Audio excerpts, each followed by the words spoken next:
నమస్తే సార్. నమస్తే.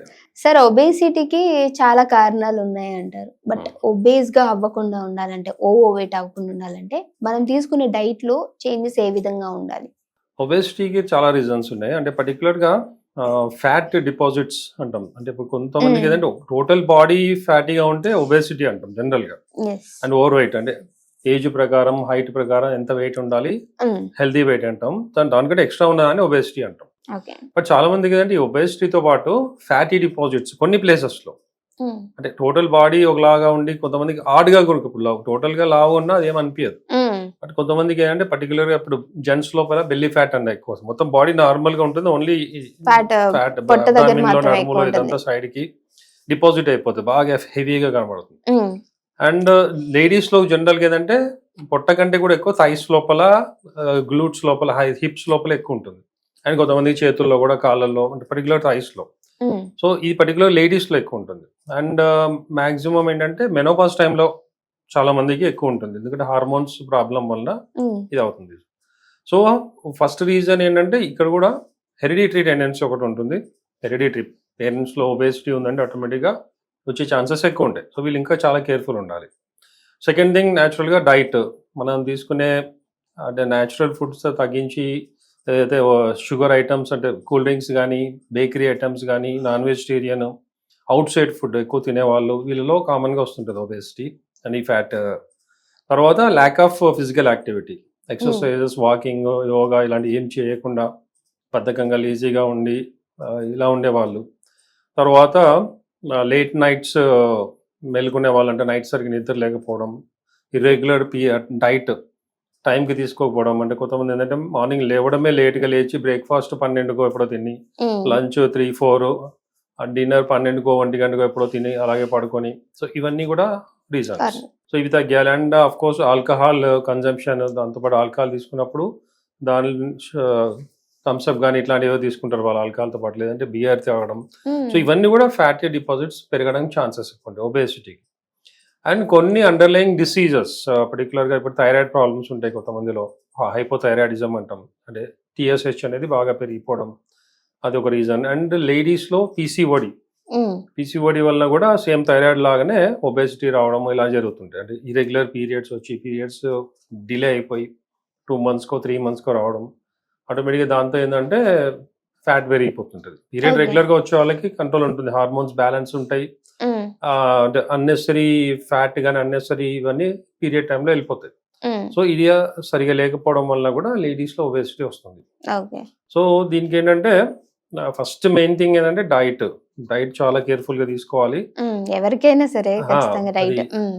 సో ఈ ఫ్యాటీ డిపాజిట్స్ కూడా ఎలా అంటే సో జెంట్స్‌లో ఏదైతే ఎక్కువ అబ్డామిన్‌లో ఫార్మ్ అవుతుంటదో, సో ఇది కొంతమందికి ఏదంటే అబ్డామిన్‌లో కొన్ని ఆర్గన్స్ దగ్గర కూడా ఎక్కువ డిపాజిట్స్ అవుతాయి. హ్మ్. సపోజ్ లివర్ గానీ, కిడ్నీ గానీ, హార్ట్ గానీ ఇట్లా వాటి సరౌండింగ్ కూడా ఫ్యాటీ డిపాజిట్స్ అవుతుంటాయి. సో ఇది డేంజరస్. కామన్‌గా ఏదంటే ఒబేసిటీ వల్ల వచ్చే కాంప్లికేషన్స్ వేరే ఉంటాయి. అంత హ్మ్. సివియర్‌గా ఉండవు. బట్ ఈ ఆర్గన్స్‌కి చుట్టుకొని ఫ్యాట్ అంతా డిపాజిట్స్ అయినప్పుడు వాటి ప్రాబ్లమ్ ఎక్కువవుతది. హ్మ్. సో అట్లాంటిది ఏమైనా ఉన్నప్పుడు చాలా కేర్‌ఫుల్‌గా ఉండాలి. So okay. ఫ్యాట్ అనేది మాక్సిమం తగ్గించుకోవడానికి అండ్ నౌ-ఏ-డేస్ చాలా మంది ఏంటంటే ఈ ఒబేసిటీ, ఫ్యాటీ డిపాజిట్స్ అవన్నీ కాకుండా న్యూరోఫైబ్రోమా అంటే లైపోమా అంటాం. అంటే అక్కడక్కడ స్కిన్‌లో మన బయటికి కనబడుతుంటది. ఇంత లావుగా ఒక ట్యూమర్ లాగా. హ్మ్. యాక్చువల్లీ ఇది ఫ్యాటే అది గూడా. దానివల్ల ఏం డేంజర్ ఉండదు. బట్ చూడ్డానికి హార్డ్‌గా ఉండడం ఇట్లా ఉంటుంది. ఒకసారి స్టార్ట్ అయిందంటే ఓవరాల్ బాడీలో పెరిగిపోతా ఉంటుంది. ఓకే. అండ్ ఒక్కొక్కసారి అది ఏదన్నా నరం మీద అంటే ఏదైనా ఆర్టరీ మీద గానీ, ఏదన్నా నర్వస్ సిస్టమ్ మీద అది నరాల మీద వచ్చినప్పుడు అది డేంజర్ అవుతది. హ్మ్. సో దానికి జనరల్‌గా ఏంటంటే సర్జరీకి అలోపతి లేదు. సర్జరీ తప్ప వేరే దానికి ఆప్షన్ లేదు. హ్మ్. సో సర్జరీకి వెళ్ళడాల్సిన అవసరం లేదు. అంటే రెండోదేంటంటే సర్జరీ వల్ల పెరుగుతాయి. అది తీసేస్తారు అక్కడ. ఆ టెండెన్సీ పెరుగుతుంది. హ్మ్. వేరే చోట ఇంకా ఎక్కువ. ఇప్పుడు ఒకటి తీస్తే 4, 5 వస్తాయి వేరే చోట. సో సర్జరీకి వెళ్ళకూడదు.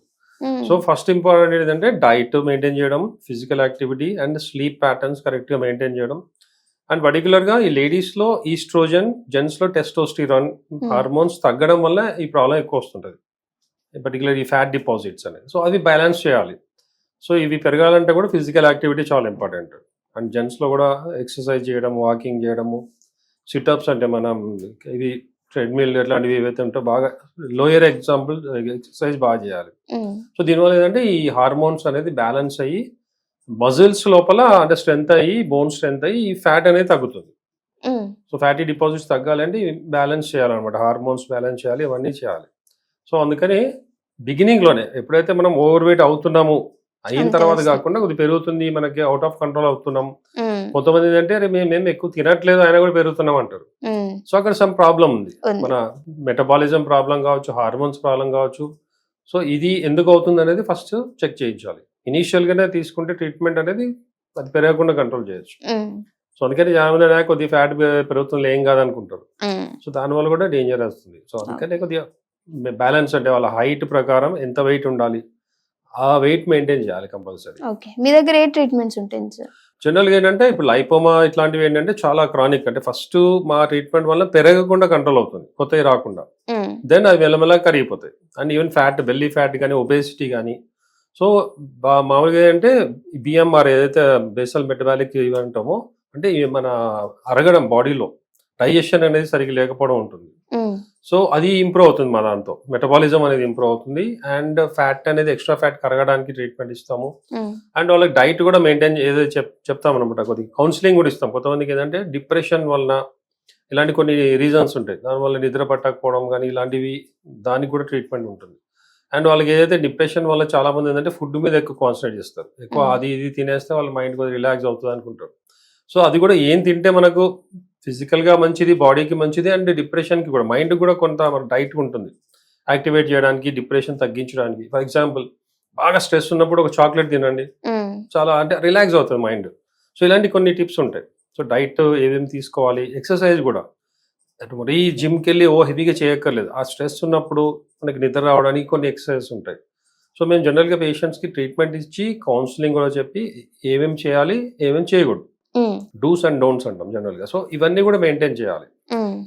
అండ్ మెడిటేషన్, అంటే నిద్ర రాని వాళ్ళు చాలా ఏంటంటే ప్రిపేర్ అయిపోతారు ముందే, మనకి ఎట్లా నిద్ర రాదని టీవీ చూడడమో లేదా సెల్ పట్టుకొని కూర్చోవడం.